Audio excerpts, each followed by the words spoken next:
Hello, BookTube, and welcome to Epic Comic Book Wednesday. This is a team-up between Michael K Vaughan and myself, where we talk about comics on Wednesday for a total of 3 people. This Epic Comic Book Wednesday coincides with another BookTube event, which is Cimmerian September, Mike's own event, where we celebrate the writings of Robert E. Howard, Conan and otherwise. And I think that informed partly his pick for today, which is this. It is Conan the Barbarian number 3.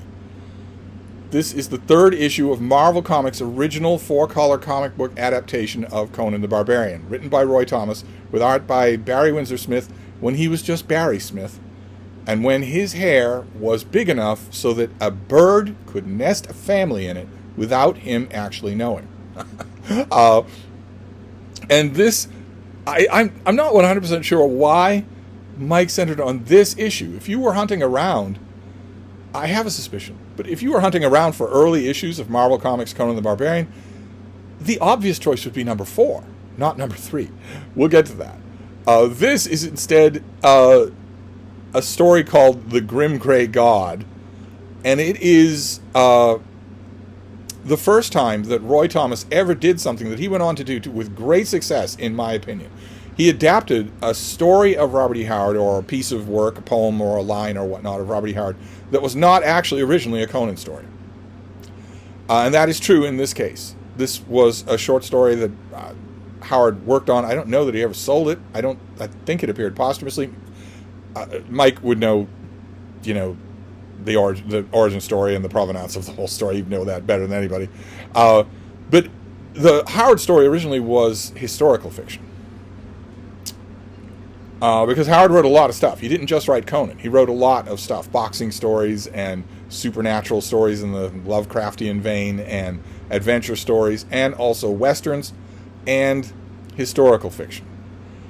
And my little bit of heresy for today's Epic Comic Book Wednesday is that his historical fiction is god-awful. It's just terrible.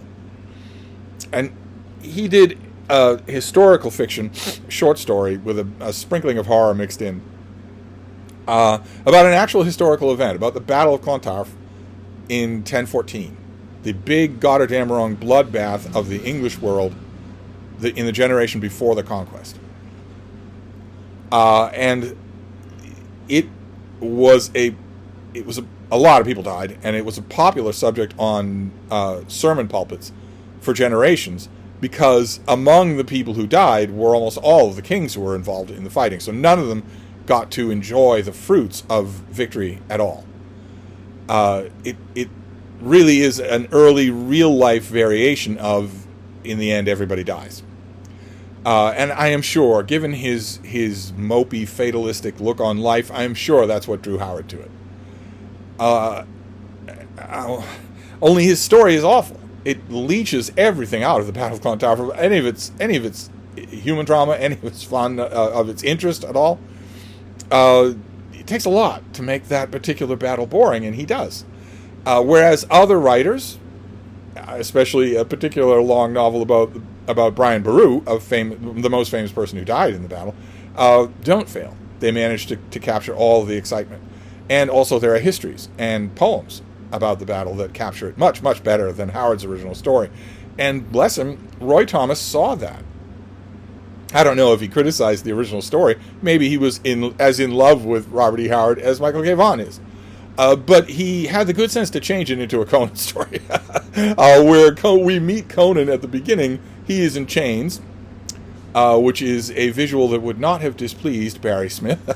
When he's in the wilderness, and he sees a big man standing on a hill.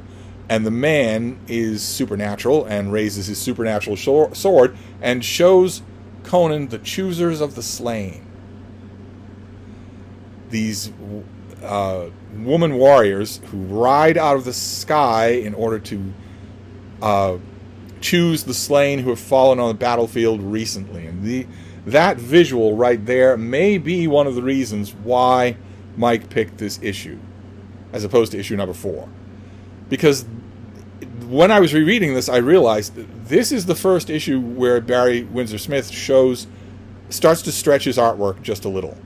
Where his artwork stops being pastiche entirely and starts having little hints of his own original style, which is incredible, and which would come to fruition on Conan the Barbarian.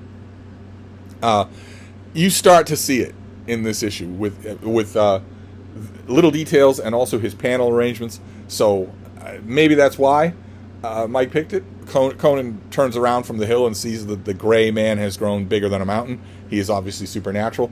But Conan has other things in mind. He is found by a warrior who informs him that there is a great battle in the land, another great battle coming. And Conan wants to get involved, and we see up close, thanks to pinchable artwork, Barry Smith's original visual vision of Conan. To put it mildly, Steve approves. But nevertheless, Conan fans can't possibly have approved. Some of them did. Glenn Lord did, for Pete's sake.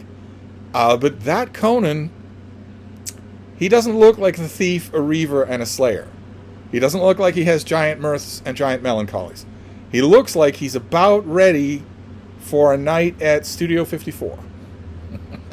Maybe in a polyester shirt unbuttoned to his navel with a bike chain for a belt.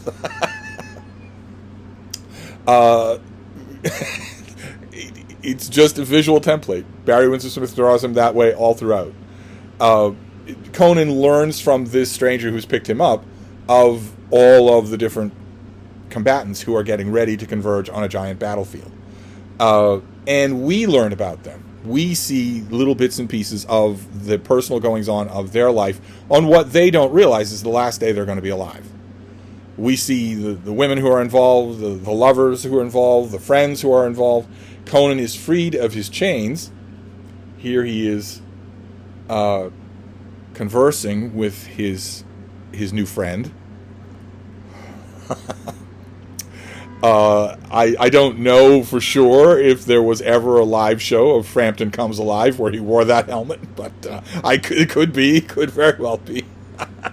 It's not exactly striking terror in the heart. He's causing other reactions, but not that one. But then we get the page where the battle is joined, and this is a good example of what I'm talking about, of Barry Windsor Smith playing with his panel arrangement. It's a tiny bit sloppy. Conan has just had his chains severed, so he's not wearing them. He shouldn't have them on here. But look what this panel is doing, giving us an extreme close-up telescoped of one of the combatants, giving us Conan and his friends and another on a level. They're ready. They're poised and ready. The armies coming at each other, and then a chopped up panels of frenzy to increase our excitement, to increase the visual pace of the story. That is wonderfully done.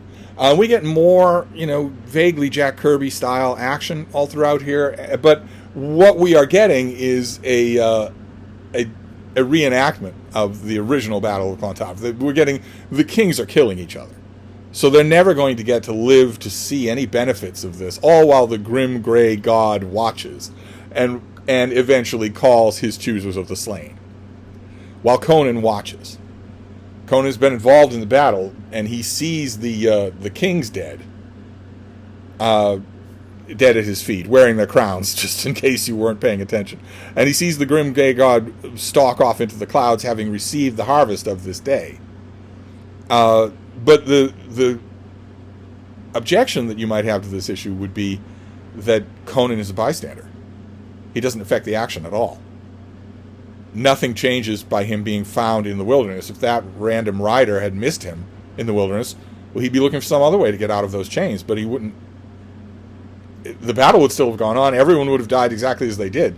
So, on a technical level, you could say that this issue is a failure because it's not really a Conan story. In its defense, I think this was the very first time that Roy Thomas ever actually did this. He would go on to do it many other times and very successfully. Maybe he's just not accustomed to how you would need to change the story to make it from a non-Conan story into not just a story where Conan appears, but into a Conan story. Probably he needed a little practice to get that right. And that might be, I don't know, I think Michael K. Vaughan would probably sputter if he knew that I don't like Robert E. Howard's historical fiction. it's really bad. But he's so besotted that he would probably never admit to that. But I wonder if he didn't pick this issue because of something that I didn't really think about until I reread it for Cimmerian September this time around, which is that we do start to see the beginnings of Barry Windsor Smith in Barry Smith's artwork. We do begin to see that. You see it full-fledged in the next issue, in issue number 4, which is widely regarded as one of the greatest Conan issues under any franchise that any comic company has ever done. And ably abetted by the fact that it's a very faithful adaptation of one of the greatest Conan stories of all time. It's this, Conan number 4, which I believe, if memory serves, was bought by my brother for me. Or maybe as an investment, as a long-term investment. Who knew? No one could have guessed the investment frenzy that would strike the comics industry a few decades later. From which I don't think it has recovered as an industry. I still have this issue, but I doubt very much that several beagles have been at it between when I got it and now. I doubt very much that I could sell it for more than $1. But any Conan fan is going to look at this cover, mentally blank out this, and immediately know what story this is. It's the Tower of the Elephant. And it's wonderful. It is an adaptation of the Tower of the Elephant that's just fantastic. No need for Roy Thomas to do any kind of major surgery like he does with The Grey God Passes.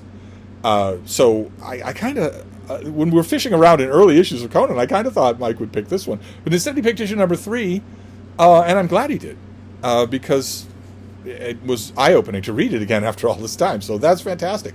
And that is your Edit Comic Book Wednesday for today, and also your Cimmerian September. There was no way, after reading this, there was no way I was going to read some cut-rate Savage Sword of Conan issue. Not a chance. So I will go back to that tomorrow, and we'll see what we make of the next one that I find, the one that I read tonight. In the meantime, we have a classic. So I'll wrap this up for now, but I'll be back. Thank you, BookTube.